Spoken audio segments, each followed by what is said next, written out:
Depending on who you talk to, they will give you a different definition of what fascist means. Obviously, the Antifa types will say anybody who is in any way more conservative than I am, even if they're literally moderate leftists, they'll still call you a fascist. Because they're crazy. But anyway, fascism has a few concrete definitions. For one, it is, I believe, authoritarian nationalism, but ideologically, my understanding is that it was the lucrative merger of corporate and state entities. It was rather despotic. The government had a hierarchical control and worked with corporate interests on what they wanted and essentially suppressed the people to expand their own personal power. Now that's just one definition I've heard. Authoritarian nationalism tends to be like the general definition. But let's look at this story from The Guardian. Facebook shared private user messages with Netflix and Spotify. Firm bent its own data rules for major clients such as Amazon, Microsoft, Sony, report says. Let me say that again.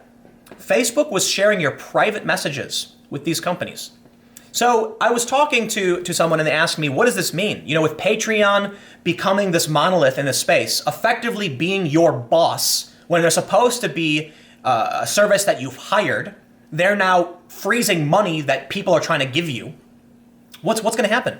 Facebook is sharing your private conversations with other corporations. The government's not doing anything about it. Patreon is essentially freezing the assets of certain individuals who are trying to run a business, or just shutting them down outright. And I said, it sounds like neoliberal despotic technocracy. All right, let's break that down. Neoliberal typically refers to the Hillary Clinton types, the pro-corporate, big war, big government. They tend to be on the progressive side of issues, but they're capitalistic social justice warriors for the most part. It's a weird group of people, I might add. It's very similar, in my opinion, to neocons, right? Back in the day, you had the neocons. They're very pro-war type people, globalists. They started several wars, and they were backed to an extent by religious ideology. Now you have the neoliberal side, where they have their fundamentalist ideology of intersectionality, and they're pro-war capitalist types. And I'm like, man, isn't that parallel interesting? Now, the reason I say it's neoliberal is that they are capitalistic global enterprises that uphold the social justice narrative. The reason I say it's despotic is that they're unelected and rule with an iron fist and can do whatever they want, and it's technocracy because it's a government ruled by technological advancement. There you have it. But I thought maybe there's an easier way to explain it. The lucrative merger of state and corporate interests and technology. Techno-fascism. Is that what we're seeing? Let's read a little bit through the story and learn just how Facebook is sharing your private data with people. You should assume at this point your messages on Facebook are public. They're being shared with people without your approval.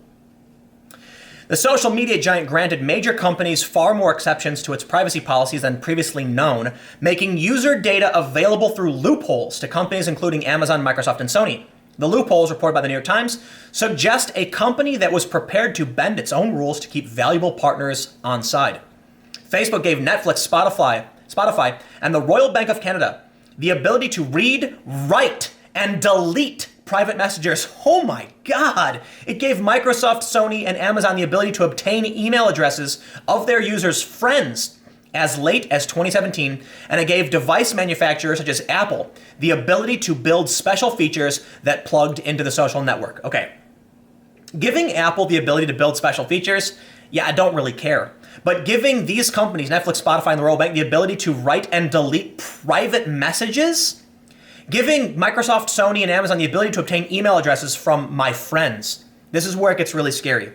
In the last video I made about Facebook, I talked about something called shadow profiles. And I want to make sure, for those that already know this, bear with me. There's a lot of people who probably don't understand this.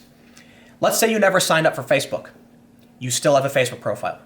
Let's say you never, I'm talking about never signed up. You still have a profile. They're called shadow profiles. Here's how it works. When you log into Messenger, it asks to go through your contact details to find friends it could connect you with. It then takes your phone book. Let's say you're friends with John Smith, whose phone number is 555-1234.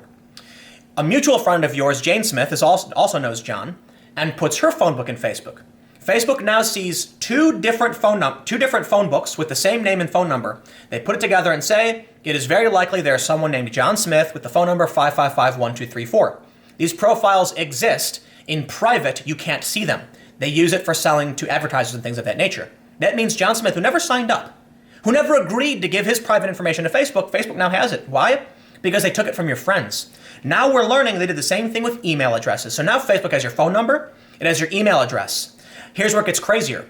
Let's say someone posts on Twitter, hanging out with John Smith at the Sports Bar and Grill eating chicken wings. It now says John Smith, Sports Bar and Grill, chicken wings. Add it to your profile. It now knows what you ate because of what someone else said. Or what about someone says, hey man, I heard John Smith got married to Jane Smith the other day. That's amazing. It now says, Bill's friend John Smith, likely this user with this phone number, very likely. It puts it all together using an algorithm. It now knows who your family is. It now knows who your parents are. It knows your phone number, your email address. It knows where you eat. It knows where you sleep. It probably has your location data, and you never even signed up. Welcome to the neoliberal, despotic technocracy. Let's read on. The New York Times investigation revealed that it had itself been one of the companies granted access to some of the Facebook user data. The arrangements bypassed Facebook's typical privacy protections, making it harder for users to determine where and how their data was being shared by using the tools Facebook had made available for that purpose. In a statement, Facebook said, none of these partnerships or features gave companies access to information without people's permission, nor did they violate our 2012 settlement with the FTC. That's the greatest concern. Got to make sure you're not running afoul of the FTC there, Facebook. Make sure they know. Some of the reported loopholes were more or less transparent to the end user and may even have enabled fair competition. For instance, an integration with Apple allowed iPhone users to link their Facebook calendars with their phone calendars, even if they had changed settings to disable all sharing. The information, Apple says, never went to its servers, instead simply sitting on the iPhone of the Facebook user, allowing them to check upcoming events without opening the Facebook app. In other cases, Facebook appears to have granted companies far more access than they needed to build the user-focused features and relied on trust to ensure the access wasn't abused. Because we all know how that works out. Remember when Cambridge Analytica was given access to certain information and they held it longer than they were supposed to? Why should we trust any of these mega corporations? We shouldn't. Thank you, Facebook, for breaching people's trust and safety. Spotify, Netflix, and the Royal Bank of Canada, for instance, were granted access to read, write, and delete private messages on the Facebook platform. Because that's what I want. I want Spotify to go to messages and send a mass message to my list of 5,000 friends of, hey guys, are you using Spotify too? And they're going to be like, oh wow, Tim sent me a message. Yeah, no, not cool. I'd be really interested to see if they did this, though. That's nuts. To write a message to somebody? That access was granted to allow the companies to build their own unique implementations of a private message feature, allowing users to, for instance, send a Facebook message linking to a song. Now that's fine, but it gets particularly complicated when you give them blanket access. Facebook could act as an intermediary to prevent that. I mean, why are we trusting Facebook with our private messages anyway? That's ridiculous too.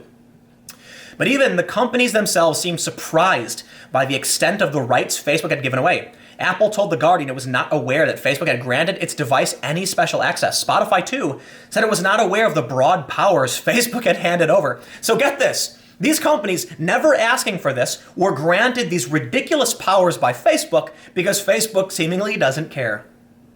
Netflix replied to the story in a tweet saying, it never asked for or accessed anyone's private messages. We're not the type to slide into your DMs. That's creepy. I want to point out, too, I don't know if they talk about this, but I saw this story. It's a few days old. It's about a week old. I saw a bunch of journalists saying they were deleting their Facebook profiles because this has gone too far. Giving access to your private messages is probably the most egregious violation you could expect. But I mean, look, I got to be honest. If you believe your private messages are actually private on Facebook, then what's saying I got a bridge to sell you? If you think your Twitter DMs are protected, yeah, I got a couple bridges to sell you. Because of course these companies are going to look at that. There's no guarantee this stuff's private. But I guess people are trusting and they want to assume it's true. So yeah, anyway, a lot of journalists I saw were canceling and deleting their Facebooks over this, or at least a couple put out public statements saying it's time to delete it. But here's the point. I got some bad news for you. You can delete your profile. You can even ask that Facebook delete your information. And they'll still have a shadow profile on you. And they'll still have all that information. Because it comes from a different source. And they can just say, oh, well, how do we know it's the same person? Sure, they do. But they can just be like, you deleted your profile's gone. This is someone else with the same name that, well, whatever. They can keep it. They can. Damian Collins, the chair of UK's DCMS committee, said the news shows that Facebook offers preferential access to users' data to some of its major corporate partners. The scale of the business these companies do with Facebook underpins the value of their relationship. Facebook rewards these firms with data privileges that other organizations do not enjoy. That is, when you bend the knee to Facebook, when you give them what they want, they will violate their own privacy policy to benefit you. Isn't that amazing? So I believe they do mention Cambridge Analytica. So Collins Parliamentary Committee, I don't want to read through that. Facebook listed a number of ways that it said companies used the special access they were given. Apps that allowed people to access their Facebook account on their Windows Phone device. Seems fine. Notifications about their activity on Facebook that they could turn on while they were using Safari. Social hubs that consolidated their feeds across Facebook, Twitter, and other services. Messaging integrations that allowed people to recommend things like songs from Spotify. Search, you know what, I'm not going to read these because look, I'll end with this final point. Yes, Facebook, I understand. You granted people some extreme powers over our accounts. That's not cool. I don't care what good, fun, little bubbly things they made. I don't care that I can send someone a song through Facebook Messenger. What I care about is that these companies aren't going through my data. And I'll say this. These companies might claim we never did anything about it, or we never did anything with it. But maybe there's an employee at one of your companies who was like, oh man, I can read all these messages, had a good laugh.